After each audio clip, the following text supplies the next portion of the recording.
பேர் பண்ணிருக்கேன். இப்போ அடாஸ் ஃபியூச்சர் இப்போ கேட்டாலே இப்போ வந்து எதுக்காக இது வந்துச்சு, இதோட யூசர்ஸ் என்ன, எதுக்காக யூஸ் பண்ணி இருக்காங்க ரீசெண்டாக. இப்போ வந்து ஒரு இன்சூரன்ஸ் வந்து நீங்கள் அதை வந்து மைண்ட் வச்சுக்கோங்க. நீங்கள் ஒரு காரில் வந்து போயிட்டு இருக்கீங்க, இப்போ ஒரு 80 கிலோமீட்டர் காரில் போயிட்டு இருக்கீங்க, அந்த சமயத்தில் ஒரு அனிமலோ ஏதோ ஒரு சட்டனாக வருது, அந்த சமயத்தில் நீங்கள் அந்த அனிமலை காப்பாதான் நினைப்பீங்க. அந்த சமயத்தில் நீங்கள் நீங்கள் திருப்பினாலையும் இன்ஜினியாக வாய்ப்பு இருக்குது, ரஷ்யத்தில் அக்யூகளுக்கு இன்ஜினியாக வாய்ப்பு இருக்குது. இந்த மாதிரி சமயத்தில் ஆடாஸ் இருந்தால் நிறைய பேருக்கு உதவியாக இருக்கும். அந்த சமயத்தில் யாரும் தெரியாது ஆடாஸ் இருக்குன்னு. அப்போ தான் ஓனர் லீடர்ஷிப் இந்த ஆடாஸாக இருக்கிறாங்க. இந்தியாவில் ஃபர்ஸ்ட் டைம் இந்த இறக்குறாங்க ஆடாஸ் 1. இப்போ நான் உங்ககிட்ட சொல்ல போகிறேன். இப்போ 3 கண்ட்ரோல்ஸ் இருக்கும், main controls of the car, accelerator, brake, steering. 3 பேர் உங்கள் கண்ட்ரோல் வித்தவுட் ஆடா. நீங்கள் ஏதாவது கண்ட்ரோல் பண்ணியாலும் உங்கள் கண்ட்ரோல் வித்தவுட் ஆடா. வித்தின் ஆடாஸ் லெவல் 1 ஏதாவது ஒன்று மட்டும் காரோட கண்ட்ரோலில் இருக்கும்.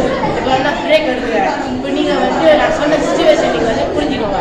நீங்கள் சொன்ன மாதிரி சிலர் ஹார்ட்டில் முன்னாடி போயிட்டு இருக்கேன், சடனாக ஒரு ஏதோ ஒரு ஹியூமனே வச்சுக்கோங்க. அந்த சமயத்தில் வந்து கம்ப்யூட்டர் எவ்வளோ ஃபாஸ்ட்டாக இருக்கும் நான் சொல்ல வேண்டிய அவசியமே கிடையாது. அது எவ்வளோ ஃபாஸ்ட்டாக இருக்கும் எல்லாருக்குமே தெரியும். அந்த 0.0 மில்லி செகண்டில் சென்ஸ் பண்ணி பிரேக் கிடையாது, அது கொஞ்சம் வரைக்கும் மாவட்டத்தை பண்ணிது. இது ஆடாஸ் லெவல் ஃபீச்சர் பண்ணி இது நெக்ஸ்ட் ஆடாஸ் லெவல் 2. இப்போ ஆக்சிலரேஷன் அது எவ்வளோ இம்பார்ட்டன்ட் நான் சொல்ல வேண்டியது அவசியமே கிடையாது. அது இருந்தால் தான் ஜட்ஜ் பண்ண முடியும் உங்கள் மைலேஜ் எவ்வளோ நல்லது, எவ்வளோ இன்ஜின் ரியலபிலிட்டி எப்படி இருக்குன்னு அதை வச்சு தான் நம்ம வித் ஆக்சலரேஷன்.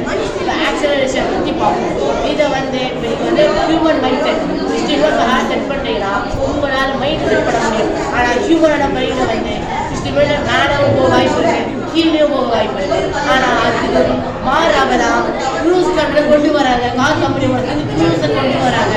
இப்போ க்ரூஸோட ஜெண்டர் ஆனது இப்போ நான் சொல்ல போகிறேன். இப்போ வந்து நீங்கள் 60 கிலோமீட்டர் காரை செட் பண்ணுறீங்க க்ரூஸில் கான்ஸ்டண்ட்டாக 60 கிலோமீட்டர் தான் போகும். அது கீழே போகுது, மேலே போகும். அதுதான் க்ரூஸ் சொல்லுவேன். இதோட பெனிஃபிட்ஸ் என்னன்னு பார்த்தீங்கன்னா இன்ஜினோட வைப் வந்து ஸ்மூத்தாக இருக்கும். அதில் கண்டிப்பாக மைலேஜ் இன்க்ரீஸ் ஆகுங்க, கண்டிப்பாக மைலேஜ் இன்க்ரீஸ் ஆகும். ஃபியூவல் எஃபிஷியன்சி கண்டிப்பாக என்ஹான்ஸ் ஆகும். நம்ம இன்ஜினியபிலிட்டி அது சொல்ல வேண்டிய அவசியம் ரொம்ப சூப்பராக இருக்கும். ஒரு லாங் டேர்ம் யூஸ் பண்ணலாம். லாங் டேர்மாக நம்ம ரொம்ப விஷயமா அந்த கார் யூஸ் பண்ணலாம், அது பைக் யூஸ் பண்ணலாம். இது ஆடஸ் லெவல் 2. அதுலேருந்து இப்போ க்ரூஸை பற்றி ஒரு ஜென்ரல் நாலேஜ் உங்களுக்கு கிடச்சிருக்கும்னு நினைக்கிறேன். இப்போ அடாப்டிவ் க்ரூஸ் அந்த ஆடாஸ் டூவில் வந்து கிடைக்கிது. அது அடாப்டேட்டிவ் க்ரூஸ் சொல்லுவாங்க. இப்போ வந்து நீங்கள் வந்து க்ரூஸ் சொன்ன மாதிரி 60 கிலோமீட்டர் க்ரூஸ் போட்டுட்டீங்க, முன்னாடி வந்து லாரியோட ஒரு 40 கிலோமீட்டர் அதில் போயிட்டு இருக்கு, நீங்கள் சேம் லேனில் போயிட்டு இருக்கீங்க. அது 60 கிலோமீட்டர் கிட்ட போயிடுச்சு. அந்த செகண்டே நீங்கள் அந்த கார் வந்து இது பண்ணும், சென்ஸ் பண்ணும், அதாவது சென்ஸ் பண்ணும். முன்னாடி வந்து 40 கிலோமீட்டர் தான் போயிட்டு இருக்கு. அப்போ நம்மளோட கார் வந்து 40 தான் போகணும் சொல்லி ஒரு மில்லி செகண்டை கரெக்ட் பண்ணி ஸ்லோ டவுன் பண்ணணும் வித்தவுட் ஹியூமன் கண்ட்ரோல். இது ஆடஸ் லெவல் 2. இப்படியே நீங்கள் பார்த்தீங்கன்னா இது நிறைய பெனிஃபிட்ஸ் வரை இருக்குது. இதே மாதிரி ஆடாஸ் 3 போனீங்கன்னா இன்னும் ஒரு விஷயம் எக்ஸ்ட்ரா ஆட் ஆகும். இதோட எக்ஸ்ட்ரா ஆட் ஆகும் வித் ஆல் த கண்ட்ரோல். இதில் நிறைய அவேர்னஸ் வந்து நிறைய மிஸ்யூஸும் பண்ணியிருக்காங்க. நான் ஆடாஸ் 3 சொல்கிறேன்.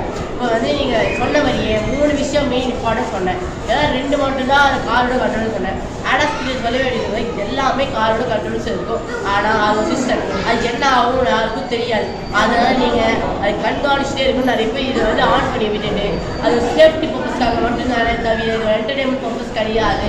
இது நிறைய பேருக்கு புரியவும் மாட்டேங்குது. அது இது சொல்கிறேன். அதே மாதிரி ஆடாஸ் இன்னொரு ஒரு யூசஸ் இருக்குது. எமர்ஜென்சி எக்ஸிஸ்ட் மாதிரி தான் இதுவும் ஆடாஸும் ஒரு எமர்ஜென்சி எக்ஸிஸ்ட் மாதிரி தான். இப்போ இதோட யூசஸ் சொல்கிறேன். இப்போ நீங்கள் வந்து ஒரு லாங் ட்ரைவ் போயிட்டு வரீங்க, 10 ரூபாய்க்கு மேலே ஆகிடுச்சு, உங்களுக்கு தூக்கு சொக்கிடுச்சு. இப்போ அடுத்த செகண்ட் வந்து நீங்கள் தூங்கிட்டீங்க. அடுத்த செகண்ட் வந்து டேஷ் கேமரா மேலே ரியல் கேமரா இருக்கும், மேலே வந்து ஒரு கேமரா வச்சுருப்பாங்க. ஒரு செகண்ட்லேயுமே உங்கள் கண்ணு முடியல பார்த்துட்டே இருக்கும். பார்க்கும்போது அது கண் சிமிட்றீங்களா, கண்ணை மூடுறீங்களா, ஒரு பார்க்கும். ஒரு 10 செகண்ட் கண்ணு மூலமே அது அப்புறம் சென்சார் செக் பண்ணோம். ஸ்டேரிங்கில் சென்சார்ஸை செக் பண்ணோம். நீங்கள் வந்து கிரிப்பை பிடிச்சிருக்கீங்களா, ஆக்சிலேட்டர் பிரேக் கிரிப் இருக்கா, பிரேக்கில் கிரிப் இருக்கா, கிளச்சிலையாச்சும் கிரிப் இருக்கான்னு பார்ப்போம். அது எதுவுமே இல்லைனா ஒரு 50% கன்ஃபார்ம் பண்ண ஆரம்பிக்கும். அது மட்டும் இல்லாமல் உங்களுக்கு எந்த ரெஸ்பான்ஸுமே வரல, ஹார்ன் அடிச்சுட்டே இருக்கும். அப்போ அது கன்ஃபார்ம் முடியும். அப்போ நீங்கள் அன்கான்ஷியஸ் தான் ஆகிட்டீங்க சொல்லி அதை